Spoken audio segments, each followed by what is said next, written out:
बच्चों, हिंदी व्याकरण बाय दिलबाग शास्त्री जी के चैनल पर आपका पुनः स्वागत है। आइए आज हम बसंत का पाठ 5 मिठाई वाला पढ़ते हैं। यह कहानी भगवती प्रसाद वाजपेयी द्वारा लिखी गई है। इसमें फेरी वालों की भावनाओं को बड़े मर्मस्पर्शी ढंग से चित्रित किया गया है। बहुत ही मीठे स्वरों के साथ, मीठी आवाज़ के साथ गलियों में घूमता हुआ कहता बच्चों को बहलाने वाला खिलौने वाला व्यक्ति है और वह यही आवाज़ लगाता है कि बच्चों को बहलाने वाला। इस अधूरे आधे वाक्य को वह ऐसे विचित्र, अनोखे किंतु मादक मधुर मीठे स्वर से ढंग से गाकर कहता कि सुनने वाले भी एक बार अस्थिर हो उठते, बेचैन हो जाते। उसके स्नेह अभिषिक्त कंठ से, स्नेह से परिपूर्ण गले से निकला हुआ गान सुनकर निकट के मकानों में हलचल मच जाती, शोरशा मच जाता। छोटे छोटे बच्चों को गोद में लिए युवतियां, नौजवान लड़कियां चिकों को, बांस का बना हुआ एक पर्दा को उठाकर छज्जों पर नीचे झांकने लगती कि पहले समय में औरतों को घर से बाहर नहीं जाने दिया जाता था। वे किसी भी फेरी वाले को ऊपर चढ़कर अपनी छतों से देखती थी। गलियों और उनके अंतर्व्यापी थोड़े थोड़े अंतर पर छोटे छोटे उद्यानों में, बगीचों में खेलते और इठलाते अकड़ते हुए बच्चों का झुंड उसे घेर लेता, चारों तरफ उसके खड़े हो जाते। तब वह खिलौने वाला वहीं बैठकर खिलौने की पेटी, संदूक खोल देता। बच्चे खिलौने देखकर पुलकित हो उठते, प्रसन्न हो जाते। वे पैसे लाकर खिलौने का मोल भाव करने लगते, उनका दाम पूछने लगते। पूछते इसका दाम क्या है, अपनी तोतली भाषा में बोलते कि इसकी कीमत क्या है, और इसका और दूसरे की कीमत क्या है, और इसका। इस तरह वो कई खिलौनों के मोल भाव पूछते। खिलौने वाला बच्चों को देखता और उनकी नन्ही नन्ही छोटी छोटी उंगलियों से पैसे लेता और बच्चों की इच्छा अनुसार उन्हें खिलौने देता। जो भी बच्चे को अच्छा लगता खिलौना उसे दे देता। खिलौने लेकर बच्चे उछलते, कूदने लगते और नाचने लगते। और तब खिलौने वाला उसी प्रकार गाकर कहता बच्चों को बहलाने वाला, खिलौने वाला। सागर की हिलोर, समुंदर की जैसे लहर की भांति उसका यह मादक गान, मीठा गीत गली भर के मकानों में इस ओर से उस ओर तक, एक तरफ से दूसरी तरफ तक लहराता हुआ पहुंचता। एक गली से दूसरी गली में वह पहुंच जाता। खिलौने वाला आगे बढ़ जाता। इस तरह बच्चों खिलौने उससे खरीद लेते और खिलौने वाला फिर अगली गली में चला जाता। राय विजय बहादुर बाबूजी का नाम है कि बच्चे भी एक दिन खिलौने लेकर घर आए। वे बच्चे थे चुन्नू मुन्नू। चुन्नू मुन्नू के पिता थे विजय बहादुर।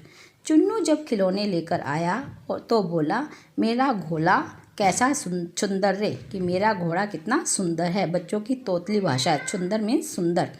मुन्नू बोला, और देखो मेरा कैसा सुंदर, और तुम भी देखो कि मेरा घोड़ा भी कितना सुंदर है। दोनों अपने हाथी घोड़े लेकर घर भर में उछलने लगते। दोनों बच्चे थे, एक ने हाथी लिया, एक ने घोड़ा लिया और अपने खिलौने लेकर वे उछल कूद करने लगते। इन बच्चों की माँ रोहिणी कुछ देर तक खड़े खड़े उनका खेल निखरती रही, देखती रही। अंत में बच्चों को बुलाकर उसने पूछा, अरे ओ चुन्नू मुन्नू, ये खिलौने तुमने कितने में लिए हैं? मुन्नू बोला, 2 पैसे के। सिर्फ मैंने 2 पैसे दिए हैं, खिलौने वाला दे गया। रोहिणी सोचने लगी कि इतने सस्ते कैसे दे गया। ये विचार उसके मन में आ रहा था, तो वह दे तो गया है, यह पक्का निश्चय है। एक जरा सी बात ठहरी, मामूली सी बात है। उसने इस बात में ज़्यादा ध्यान नहीं किया और अपने काम में लग गई। 6 महीने बीत गए इस बात को। नगर भर में 2-4 दिनों में एक मुरली वाले का आने का समाचार फैल गया कि उसी नगर में एक मुरली वाला आया है। लोग कहने लगे, भाई वाह, मुरली बजाने में तो वो एक ही उस्ताद है, वह माहिर है, निपुण है। मुरली बजाकर, गाना सुनाकर वह मुरली बेचता है। पहले वो मुरली को बजाता है, फिर गाना सुनाता है और फिर मुरली बेचता है। सो भी 2-2 पैसे में, वो भी 2-2 पैसे में। भला इसमें उसे क्या मिलता होगा कि उसे मेहनत का फल भी नहीं मिलता होगा, मेहनत भी तो न आती होगी, उसकी लागत भी नहीं आती होगी। एक व्यक्ति ने पूछ लिया, कैसा है मुरली वाला? मैंने तो उसे देखा ही नहीं। तो उत्तर मिला, उम्र में तो वह अधिक न होगा कि वह बूढ़ा व्यक्ति नहीं है। उसकी उम्र यही 30 या 32 वर्ष की है। वह दुबला पतला, कमजोर सा, गोरा सफ़ेद रंग है उसका, नौजवान युवक है। बीकानेरी साफा बांधता है। वह साफा कैसा पहनता है? बीकानेरी, रंग बिरंगा। वही तो नहीं जो पहले खिलौने बेचा करता था। ये व्यक्ति वही तो नहीं है? पहले तो खिलौने बेचता था, अब क्या बेचता है? मुरली। क्या वह पहले खिलौने भी बेचा करता था? लोग आश्चर्य से पूछते हैं, क्या वो खिलौने भी बेचता था? जी हाँ। हाँ, जो आकार प्रकार तुमने बतलाया, जो उसका डील डोल शरीर का ढांचा तुमने बताया, उसी प्रकार का वह था। वह खिलौने बेचने वाला भी वैसा ही था। सो वही होगा। निश्चय कर लिया कि वही खिलौने वाला ही है। पर भाई है वह एक उस्ताद, वह बहुत माहिर है। प्रतिदिन इसी प्रकार उस मुरली की चर्चा होती, मुरली वाले के बारे में बातचीत होती। प्रतिदिन नगर की गली में उसका मादक, मीठा, मृदुल, कोमल स्वर सुनाई पड़ता। बच्चों को बहलाने वाला, मुरलिया वाला कि मुरली बेचने वाला है। रोहिणी ने भी मुरली वाले का स्वर सुना, आवाज़ सुनी। तुरंत ही उसने खिलौने वाले का स्मरण होया। उसे खिलौने वाले की याद आ गई। उसने मन ही मन में कहा, खिलौने वाला भी इस प्रकार गा गा कर खिलौने बेचा करता था। रोहिणी उठकर अपने पति विजय बाबू के पास गई। चुन्नू मुन्नू के पिता कौन है? विजय बाबू। और माता कौन है? रोहिणी। रोहिणी अपने पति के पास गई। जरा उस मुरली वाले को बुलाओ कि तुम मुरली वाले को आवाज़ लगाओ तो चुन्नू मुन्नू के लिए ले लूँ, मैं अपने बच्चों के लिए मुरलियाँ ले लूँ। क्या पता फिर इधर आए ना आए।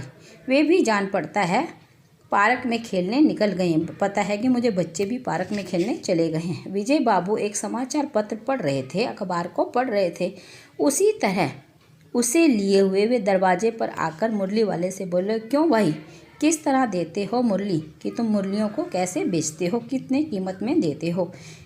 किसी की टोपी गली में गिर जाती, उसका आवाज़ सुनकर किसी की टोपी गली में गिर पड़ती और किसी का जूता पार्क में छूट जाता। बच्चे खेल रहे होते, किसी की टोपी गिर जाती और किसी का जूता पार्क में ही रह जाता।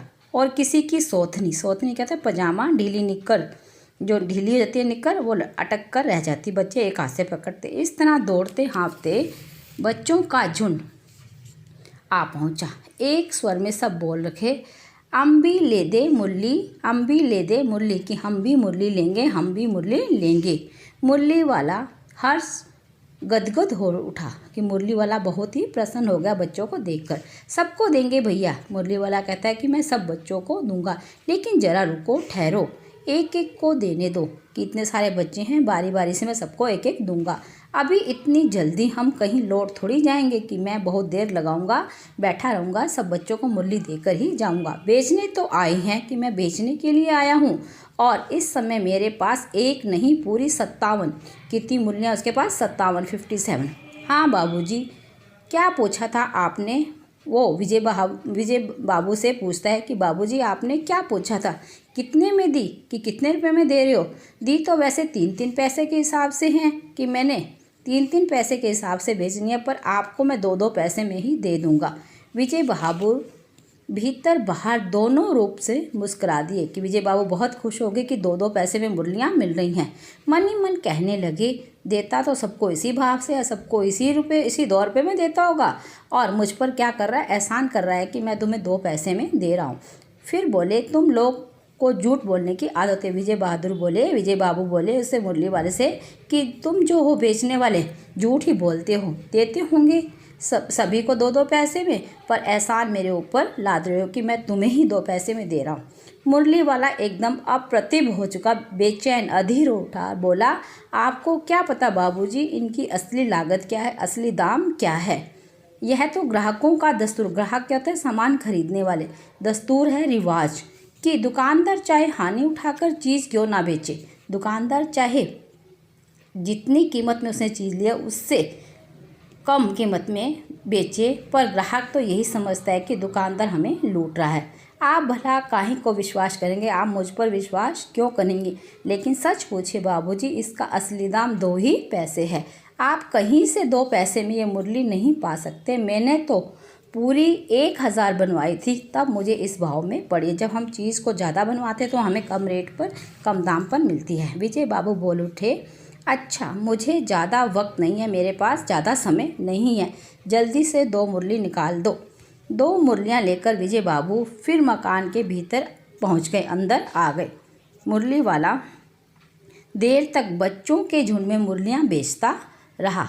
उसके पास कई रंग की मुरलियाँ थी। बच्चों जो पसंद करते रंग, जो बच्चों को जो लाल, पीली, हरी, नीली में से कोई भी मुरली पसंद आती है, बच्चे उसे ले लेते। यह तो बड़ी अच्छी मुरली है, तुम यही ले लो बाबू। राजा बाबू तुम्हारे लायक तो बस यह है। हाँ भैया, तुमको वही देंगे, ये लो, तुमको वैसी ही चाहिए ना।